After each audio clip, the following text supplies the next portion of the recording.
Saludos amigos, en este segmento vamos a hablar de algo que ratifica o que aclara el tema de la agilidad y la diferencia entre los sectores de construcción con los demás sectores de desarrollo en el campo de la gestión de proyectos. En la construcción, como es bien sabido, y Bernardo es un experto en este tema de las fases del ciclo de vida, ¿cómo se genera, cómo se gesta un proyecto de construcción importante, de envergadura? Primero vamos hacia una fase de formulación, o sea, tenemos una etapa donde evaluamos, hacemos cálculos, tasas internas de retorno, etcétera, para justificar el proyecto. Eso es correcto. Entonces, ese proyecto se gesta y pasa a unas siguientes etapas cuando está validado que ese proyecto, los metros cuadrados de construcción para un centro comercial o las casas que queremos vender. Y ahí entra también los niveles de precisión de las estimaciones, ¿no? El clase 5, clase 3, 4, 3. Eso es una especie de evaluación. Después venimos de esa fase que ya el proyecto se dijo sí, se dio el visto bueno, se tiene una estimación más o menos del proyecto. Pasa a la siguiente fase, donde vamos ya a formular bien el proyecto, vamos a hacer el proyecto como tal. O sea, vamos a gestar el proyecto. Lo que entendemos en nuestro campo de construcción, que el proyecto forma parte de la documentación precisa para poder pasar a la siguiente etapa. Entonces, en esa fase de documentación está la gestión de todas las disciplinas. Son disciplinas que hay que coordinar y es donde entra desde antes la metodología BIM. ¿Para qué? Para que no haya interferencia entre las distintas disciplinas. Tenemos que gestionar documentación, proyectos, requisitos, calidad, controles. Y toda esa documentación gesta una exigencia global, que es lo que nosotros en la construcción llamamos el proyecto. Eso es lo que nosotros llamamos el proyecto. Y eso ha generado tal vez confusión con otras ramas. Porque, entonces, ese proyecto que se gesta, que es una documentación, usualmente pasa a una siguiente fase, que es la fase de construcción. Y en ese camino hay un intermedio que es o una licitación o una asignación de la contratación. Y ahí viene otra etapa que es compleja en la construcción, porque esas fases de construcción dependen de los modelos de contratación que existan para hacer esa obra. Puede ser un contrato llave en mano, un contrato de análisis de precio unitario, etcétera. Y ahí se generan una serie de elementos que van a controlar el proyecto y su futuro, ¿no? Entonces, como se darán cuenta, el proyecto de ejecución, que es otra cosa, es otra analítica para poder ejecutar ese proyecto, gerencia de la construcción. Y dependiendo de cómo se haya gestado estos recursos o cómo se va a financiar el proyecto, pues hay una visión.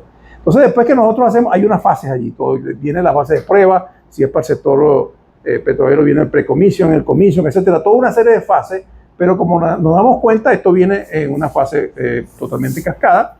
Y al final va a generar algo que en los proyectos que no son del área de construcción, ajenos a nuestros conocimientos, tenemos que, en esta visión BIM del siglo XXI, el año 2026, tenemos que generar un activo físico, un activo digital en un ambiente común de datos para que vaya a la fase siguiente que sale del límite de todos estos libros, que es la gestión del mantenimiento. Cuando empieza a operar el activo, ¿no?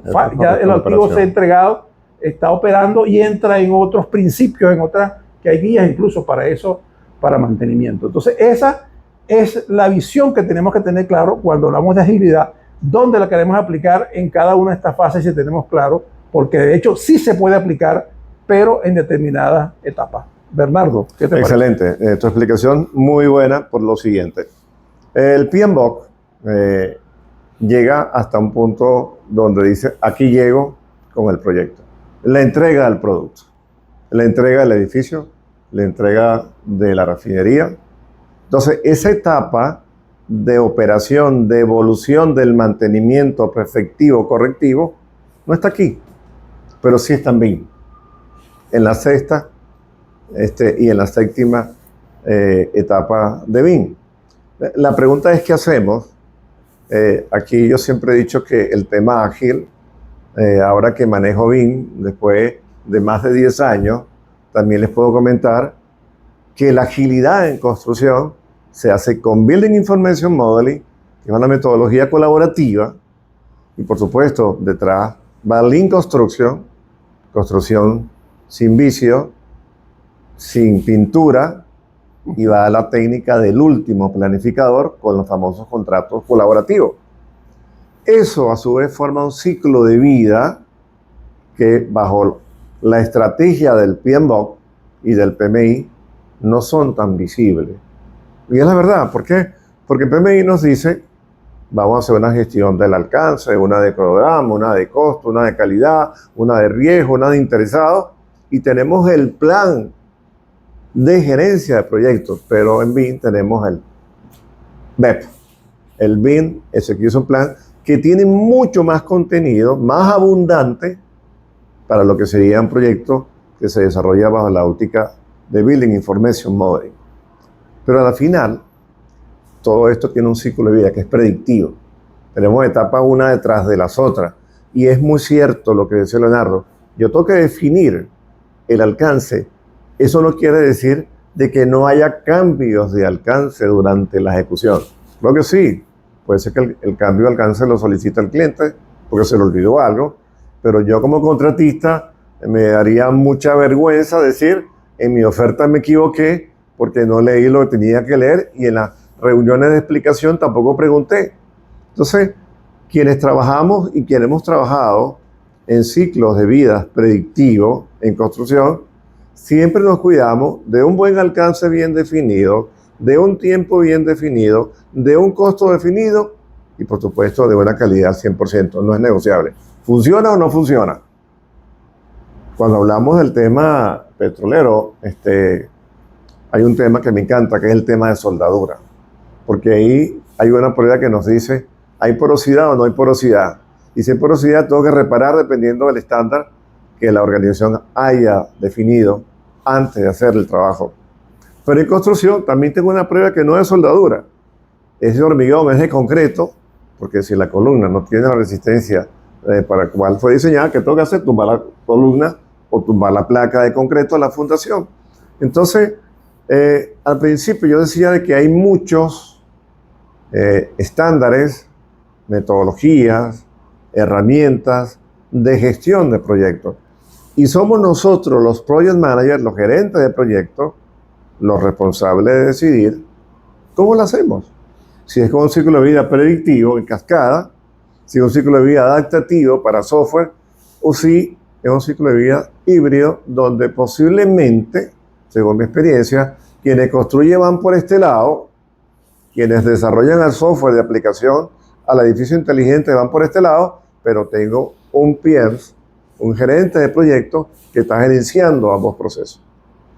Por eso, PMI dice y nos dice, en relación a la certificación Project Management Profesional, que usted tiene que saber de predictivo, de adaptativo, de hibridez, de inteligencia emocional, de habilidades blandas y del tema financiero, porque no puede existir ningún proyecto que esté fuera de la estrategia organizacional de la empresa. Y eso es lo primero que hacemos, Leonardo. Es el caso de negocio. En este aspecto, Bernardo, ya nosotros creo que pusimos en claro que hay cierta diferenciación entre la industria de la construcción y las demás. Ahora, en el próximo segmento vamos a hablar ya un poco más light hacia la aplicación de estos principios que son necesarios porque no queremos que se interprete de que estamos diciendo algo contrario. Por supuesto que hay que aplicarlo, ¿no? Lo que hay que aplicarlo es con conocimiento de causa, ¿no? Por supuesto. Y eso es lo que vamos nosotros a hablar en el próximo segmento. Cómo estas exigencias, porque les voy a decir que es mi opinión también. Yo lo ratifico, admiro al PMI, toda la documentación, los estudios que desarrollan a nivel mundial, pero tenemos que ver cómo nosotros eso lo adaptamos a nuestro sector, ¿verdad? Y podemos nosotros ser más eficientes en lo que hacemos. Pero evidentemente, si no adoptamos una metodología de gestión de proyectos, tampoco estamos aplicando BIM. Así que tenemos que hablar esto en el próximo segmento. No te lo pierdas.